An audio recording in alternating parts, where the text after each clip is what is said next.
Science fiction. With a whole new attitude. Sci-Fi Entertainment, only on the Sci-Fi Channel. Coming up next.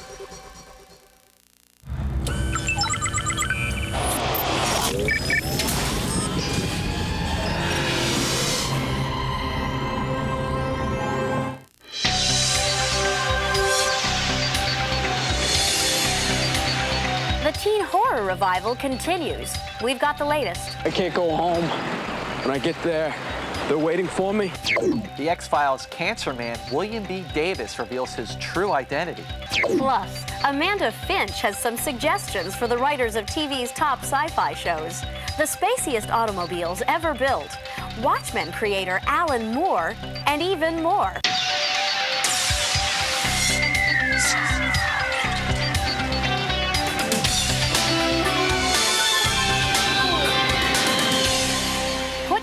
Remote, this week's Sci-Fi Entertainment has arrived. The only half-hour TV news magazine devoted to science fiction and the fantastic.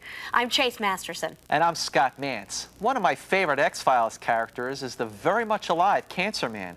We'll meet the actor who plays him in a minute. But first, here's Chase with the latest buzz. Godzilla attacks Tokyo. Here are the details from this week's Sci-Fi Wire. The new Godzilla film opened big in Japan, but audience reaction has been mixed. The film's opening day attendance was close to 500,000, shattering Lost World's first-day record of 350,000. But many Japanese fans were shocked by the redesign of their beloved monster. It seems in Japan, the original Godzilla is more than a movie monster. He's a folk hero and cultural icon.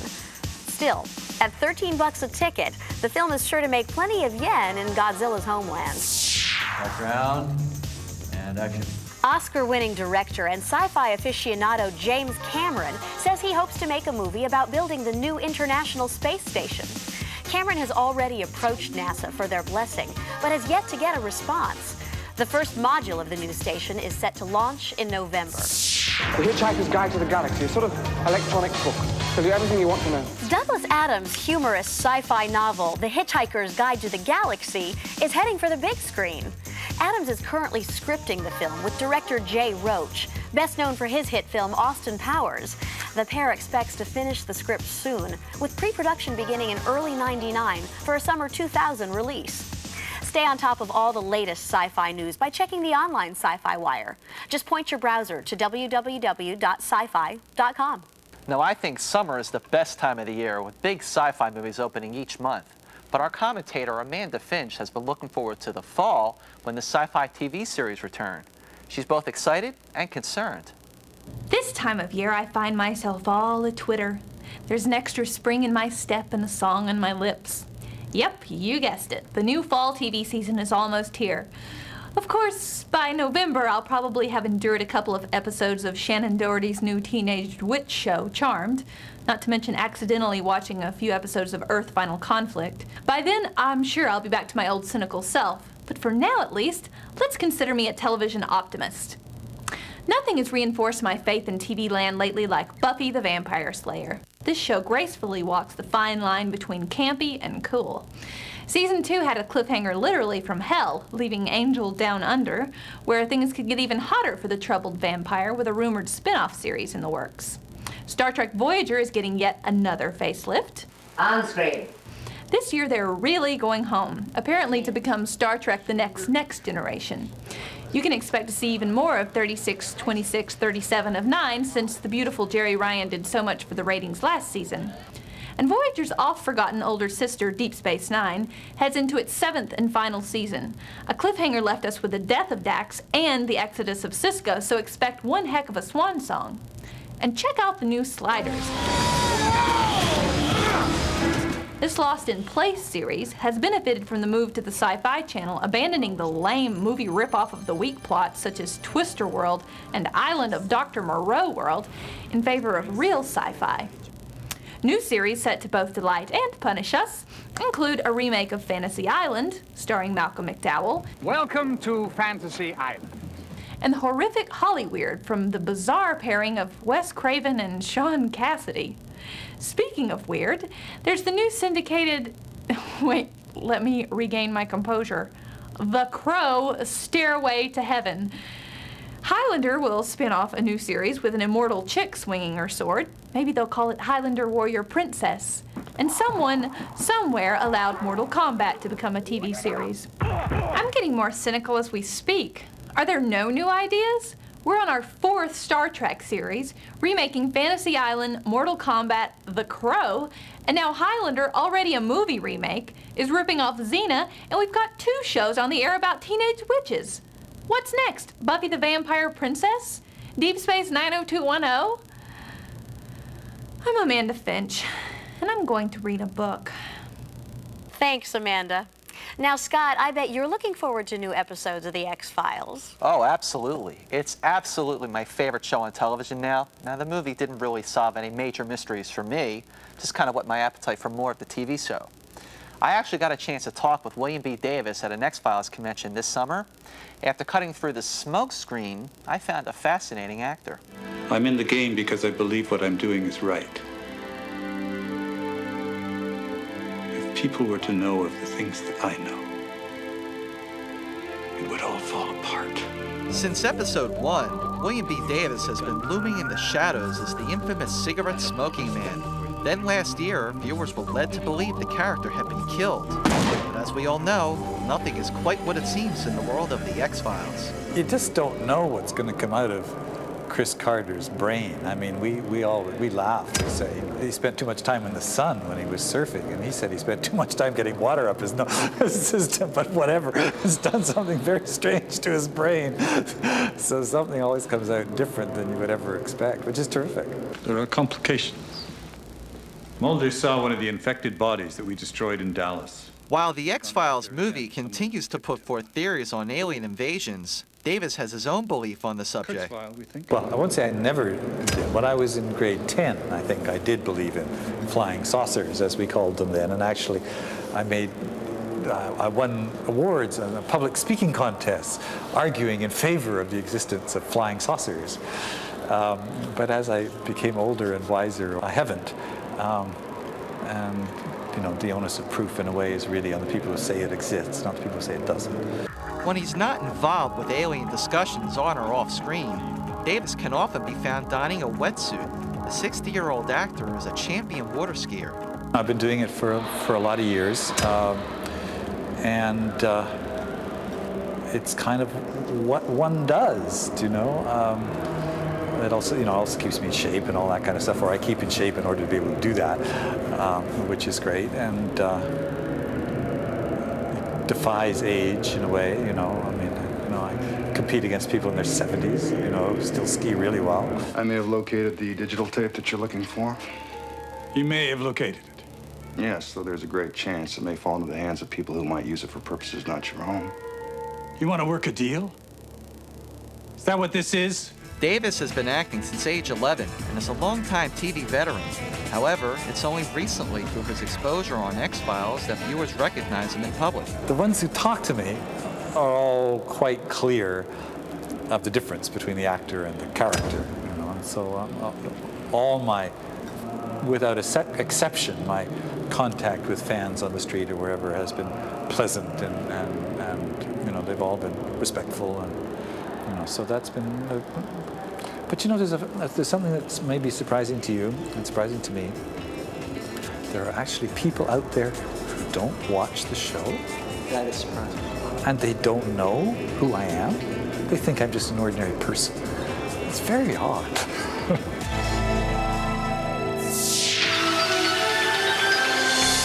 Next up, the big teen horror craze continues. And later, graphic novelist Alan Moore, creator of Watchmen and Swamp Thing. What brand of cigarettes does Cancer Man smoke? The answer, after this. Cancer Man smokes a fictional brand of cigarettes called Morley's. In reality, non-smoker William B. Davis is puffing on herbal cigarettes. Teen Teen horror movies have been all the rage in Hollywood since the success of Scream. The most recent one is Disturbing Behavior. Now, movie reviewers keep wondering why so many of these films are getting made. So we asked some of the young stars for their opinions. Gavin thinks some sinister force is taking over the Cradle Bay meatheads. Oh, you know what it is. You know. A sinister force? You know, evil.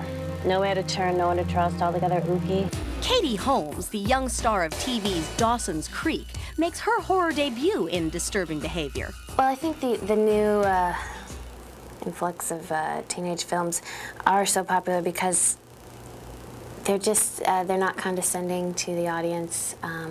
They give kids credit for being intelligent. They don't spell everything out for them, and they present them with things that really make them think.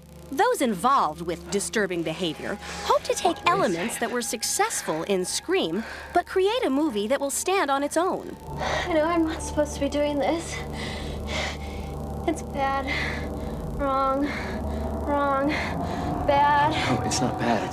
It's different than Scream. It's more of a psychological thriller, you know? It's more of a kind of make you get under your skin and make you paranoid kind of movie, and that's totally different than Scream. Before the year's out, expect to see even more teen horror films. Every Hollywood studio wants a box office hit they can scream about. I've read so many scripts that are kind of like Scream knockoffs. I mean, I don't mean to be mean or anything, but there's just a lot of them, and I think that happens in Hollywood. I mean, one thing is a success, and then you see so many that try to be like that. I was attracted to Disturbing Behavior because although it was part of the horror genre, it's a little different. Director David Nutter, who has overseen numerous X-Files episodes, makes his feature film debut with Disturbing Behavior. And action! He admits that the 6-year-old Disturbing Behavior script probably would not have been made were it not for Scream's success. You have people that say, oh, well, that movie did well, let's make it more like that, or whatever. The number one thing is to try not to lose the heart of the picture. And to me, this picture was one that I felt was hopefully influenced as much by X-Files, which is something that I'm really part of, as to Scream. I can't go home. When I get there, they're waiting for me. Don't leave me alone like this! The man who inspired films like Disturbing Behavior is Scream screenwriter Kevin Williamson. He's now an executive producer on the teen horror film Halloween H2O. How does he feel about all this teen horror hoopla? Hey, you know, I'm just so happy Scream turned out well and that it was so successful, and you know, if it spawns some more stories, you know, hopefully they'll be good. You know, all these horror movies will probably come out, the genre will die again, and then who knows, maybe it'll take another horror movie to reinvent itself. You know, maybe like Scream 3 or something, you know, so we'll see.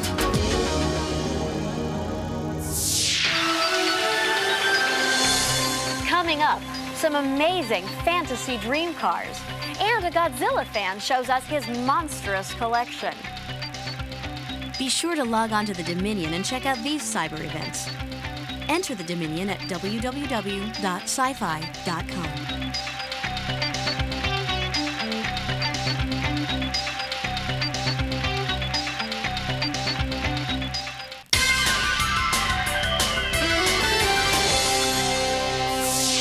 If you drive a car, you're gonna love this museum we've discovered.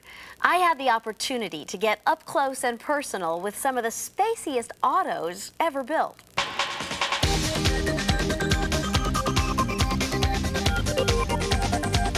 Once upon a time, the future looked like this.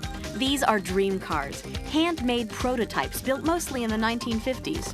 The major auto manufacturers created them to give consumers a look into automotive Tomorrowland. Recently, I went back to the future to see a collection of dream cars at the Peterson Automotive Museum in Los Angeles. The exhibit covered the golden era of the dream car, from the late 30s to the early 60s. My guide was museum director Ken Gross. Manufacturers wanted to excite people about the cars that they were selling, and to do that, they showed them these supposed cars of the future. They also wanted to test people's reactions to different ideas, wheel treatments, wraparound windshields, whether sleek new bodies and shapes. And by putting these cars on display for people and talking to them at car shows, they had a pretty good idea of what was going to sell in the future and what wasn't. Unlike the very practical concept cars that Detroit designers come up with today, these prototypes oozed bold styling, grand visions, and a sense of infinite possibilities. What can we learn from the dream car era? Well, I think stylists who come here, and we've had a lot of automotive stylists, like to look back and look at the free expression and the feeling that, that their counterparts might have had 30 or 40 years ago. These guys were not afraid. Among my favorites in the exhibit were the glass-topped 1954 Pontiac Bonneville Special, very Judy Jetson, and the 1953 Buick Wildcat. With this sleek beauty, General Motors pioneered the fiberglass body. On the front wheel here, you have a fixed hubcap with a brake scoop to cool the brakes, and that's something that never went into production, but it was an idea that they tried. And it stays put. It stays put, but the wheel rolls around. Exactly. And in the back, you'd almost think that you were driving a speedboat, because that's really what the effect that they wanted: the strakes down the center, the exhaust through the back. I also developed a crush on the 1954 Dodge Fire Arrow. They actually manufactured a couple of dozen of these, and owners included Frank Sinatra, Dean Martin, and Sammy Davis Jr. The two-seater flaunted a sassy checkered interior and a clock in the center of the steering wheel. Another neat thing are these transparent sun visors. Oh, that's great. So you could see through them when they were down in a car like this, but they also block the light. Sadly, most of the dream cars ended up rusting in junkyards, or like this one, in a farmer's field. And by the mid-60s, the car companies had stopped building them. In the 50s, when most of these cars were built, there was really no intention to build them the way they were. They were more to gauge ideas, and they were more to test individual components. Today, manufacturers are a little more practical. They're not going to show you a car like a rocket because they're unlikely to build one. Today's vehicles are technologically far more advanced than any of the dream cars. But personally, I'd give up technical improvements any day to drive a car that is a work of sci-fi art. When Godzilla opened in the early summer, we had longtime Godzilla fan Sean Sheridan give us his opinion of the movie, which led some viewers to ask, what makes this guy a Godzilla expert anyway? Well, see for yourself.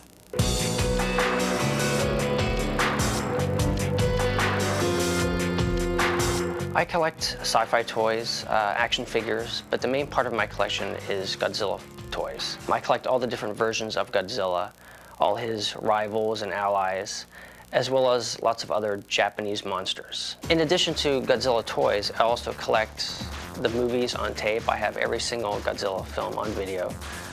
I have lots of soundtracks to the Godzilla films.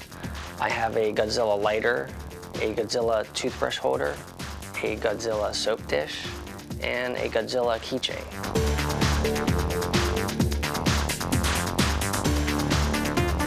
I remember when I was a little kid, I would be arguing with my friends about who was the toughest monster, Godzilla or Ghidorah or Mothra, and that was really great.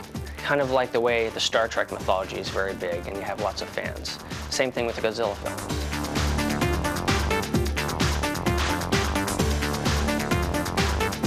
My girlfriend collects mostly toy robots, and she kind of got into collecting from me, I think. I mean, she always was kind of into sci-fi, but I think she caught the hardcore collecting bug from me. So what is this?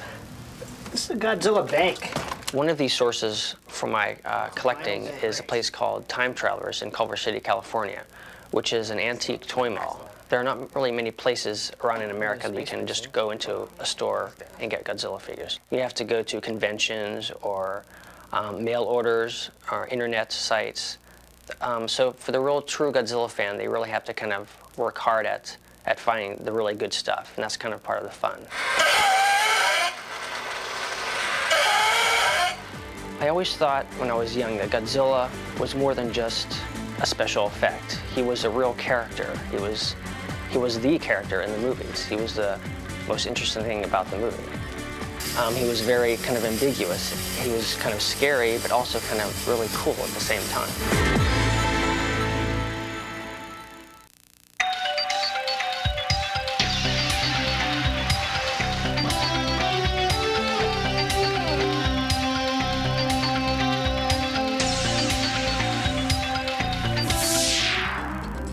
If you've ever read Watchmen, you know its creator, Alan Moore, is one of the groundbreaking storytellers in comics today. Out of curiosity, we headed for England to find out what makes this Watchman tick. I don't know. It's always difficult to say what you've brought to a particular field, whether you would have done it differently. I mean, with Watchmen, as far as I can remember, my intention was to make the comic book capable of dealing with adult themes and a more grim, gritty, realistic view of the superhero and his world. So grim and gritty, in fact, that some shops refuse to carry Moore's work. For instance, From Hell has been seized by police in a number of countries, including the UK, Australia, Canada, and the US. But Alan insists he's only writing about the real world and its real people. People like you and me, or at least like Alan. I believe that almost everybody has a multifaceted personality. So, if you're writing a character that is, for example, very cowardly, then it would be instructive to actually go back to the last time in your life, the time that you didn't tell anybody about, when you did something that was low and cowardly, and then amplify that emotion. And the same goes if you're doing a character that is particularly noble. Though once considered underground, Alan's audience continues to grow. In fact, Hollywood studios are developing both From Hell and an upcoming Moore comic called The League of Extraordinary Gentlemen. I don't know if there is an underground anymore, is there? It's not like I'm an outsider who came in. I think I'm an outsider, and then the walls of the building that I was outside just collapsed of their own accord. Everybody's outside now. This is the 20th century. You know, we're sort of... I don't think there are any insiders anymore, perhaps in the stock markets, but not in real life. Is it me, or did that show just race by? So much science fiction, too little time. But we'll be back with more sci-fi entertainment next week. Don't miss it. See you then.